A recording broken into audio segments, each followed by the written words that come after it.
Welcome to the Health Coach Show. I'm Siobhan Con, I'm Sharon Curtin. and in today's episode, we're going to be talking all about motivation, what it is, and how to make it last. So, Sharon, what's motivation? Motivation. So motivation is the drive behind what we do. So it's I think of it like a fire. When we're motivated, it's like that light inside of us that's really driving us to take action. We're excited. We want to do it. And I think sometimes, people talk about that motivation as a wave because it sort of, it glows and then it goes. Yeah, absolutely. Sometimes we feel really highly motivated to do something, but I think most of the time we're just kind of ebbing along, or there might be even periods of low motivation. So it definitely is something that sort of waxes and wanes. But yeah, there's essentially it's a reason for why we behave in a certain way, or what is it that drives us to, as you say, take action and actually achieve a goal, whether it be health related or not, or a particular outcome. Yeah. I think of it like our motives. Our Like motive motive. is, Yeah. yeah. That's right, because it's derived from that word, motivation. And I guess though it seems like a lot of people feel like it's a bit of a mystery. How do I get motivated? How do I stay motivated? And the interesting thing is that there are some key drivers behind motivation, and there are ways that we get motivated that come from within and externally to us. So, Sharon, do you want to talk us through a little bit about that? So outside of us, we have the carrots and the sticks. So we get motivated because we're worried we're going to get in trouble, or we're worried we're going to get found out. So we quickly hurry up, or, we're worried that we're going to be judged by, turning up at a reunion and, we don't look great. So we take action to look fantastic, or to, to get the rewards of being approved of. So I guess at the other side, they're the carrots, approval and being thanked for doing something, or, getting a tick from your doctor if your blood results are really great. So they're the extrinsic motivators. So they're outside of us. We're doing something for approval, to avoid punishment. And if you took that away, we wouldn't do the behavior anymore. And that's how we know we're extrinsically motivated. Yeah, exactly. It's, as you said, other people's opinion of us, really. Like we're doing something, as you say, to either please someone or to avoid punishment, but as you say, it's only short lasting because of the fact that when you take it away, it's gone. If you're not going to see, say, a health professional is always saying, oh, well done, can you keep doing it for me, and I'll give you a ticket of approval, or if you're no longer part of a program, like some of those corporate health programs that are like 12 weeks, and you get a cash prize at the end, and then it goes. And it's really interesting. A lot of people will go back to their old habits, but some people stick with it, but that's not because of external motivation, right? What's happening there? What happens when people have got the external motivation, but they continue with the behavior after? Well, we know that when behaviors are internally motivated, that we do them because we want to do them, or we enjoy the way they make us feel, or we enjoy the rewards, that like the inherent rewards that they give us, we will continue with them. So often what happens, someone might start something like a 6-week challenge, and as part of the way through it, they've started it because they were externally motivated, because they want to win a prize, or because they wanted to, everyone else was doing it and work said they had to, or, because they wanted to lose some weight or get fit, or whatever their reasons were. And then they start to notice that they actually feel good. So they think, gosh, I don't get tired at 3 o'clock anymore. I can get through the whole afternoon and stay sharp. Or they might notice how well they're sleeping, or, other physical benefits, that they start to go, wow, my mood is great. So it switches from something that I have to do.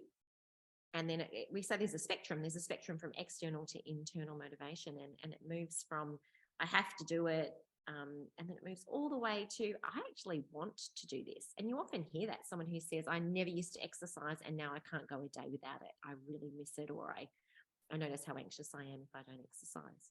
The absolute other end of the spectrum is I'm an exerciser. It's just what I do. It's not even driven by this, like, I want to get out there and do it anymore. It actually just becomes innate. It's part of who you are. So that's where we want to obviously ideally get to with motivation, that we are just motivated without even thinking about it. Having said that, there are some times where there are barriers or timing that comes up, which may still make it a little bit difficult. But when it is part of our identity and who we are and what we do, we move a lot of things to still make it happen. We're like, it might be, say, for example, it's exercise. It may be thundering outside. It may be that you're really tired. It may be, there's all these sort of barriers coming up, but you're an exerciser. So you're going to make it happen. You're going to find a gym. You're going to do some home exercise inside. You are actually still going to make it happen no matter what barriers come up. It's that important to you. It is, maybe part of your value system. It's how you identify yourself. And I think your point about identity is really, really interesting, because often what can motivate us to change our behavior is the fact that we see ourselves here, and then all of a sudden we get a contradictory view of ourselves, and the two things don't add up, and we think, but I've always been fit. For me, I've always been strong, and I broke my wrist and haven't done a lot of exercise and went to lift something up and couldn't do it. And so for me, that was that moment of, I'm not that person anymore. So that became a need to go back and start doing strength activities, because I was like, well, I am a strong person. I've just been given evidence I'm not a strong person, and I don't like that. So that has been a motivator to go back to a healthy activity. Yeah, it's quite uncomfortable when you suddenly see evidence of something that doesn't fit with how you see yourself and how you see yourself in that positive light, that optimal version of yourself. And you're like, hang on, no. I'm a strong person here. This has got to change. So yeah, identity is absolutely key to motivation. And even in the early days, when you are doing things like going for a walk or eating healthily, or getting to bed earlier, by saying to yourself, I'm a person who walks, I'm a person that exercises, or I'm a person that eats well, that's who I am. Even if it feels a little bit uncomfortable at the get-go, you're telling yourself that, and you will start to believe it, because your evidence of doing it every day is proof that that's who you are. You're a person that makes healthy choices. You're a person that does walk every day, so therefore you're a walker. You're an exerciser. So that's that taking action too, that can really build that motivation and provide that real hard evidence that this is what you are. This is who you are. What you do.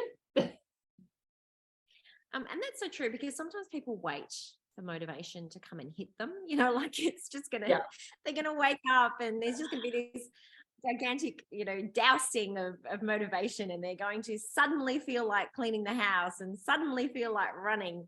And quite often, well, sometimes that does happen, but when it doesn't, a way that we can get motivated is just by doing what we know to do. And as you said, the results that we start to get, the outcomes we start to experience, then motivate us to keep going. Yeah. And the other element of motivation is the value system. Should we talk about that? What's important for us? Yeah. So the interesting thing with motivation is that we'll be motivated to do something if it matters to us and if it sits with our values.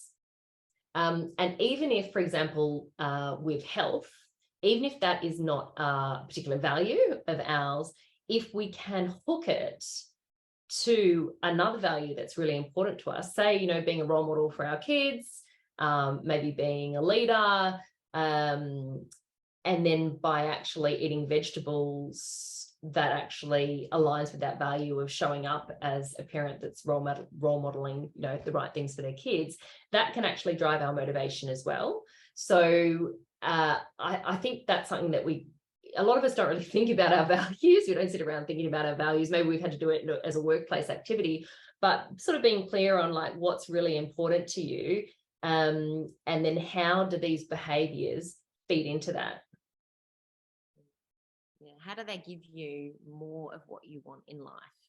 more of those things that are important to you, more of those things they value, whether it's, if you're not so tired, if you're managing your social media, or you're actually getting to bed earlier and then you're waking up and you're a better mum, that can be what's motivating you, because you want quality time with your family. That's what you value. Or it could be that you exercising gives you the energy to actually keep up with your family, and where you just want to normally sit on the couch and waste the weekend away. You don't want to be that person. You want to be the person who's out riding bikes with your family.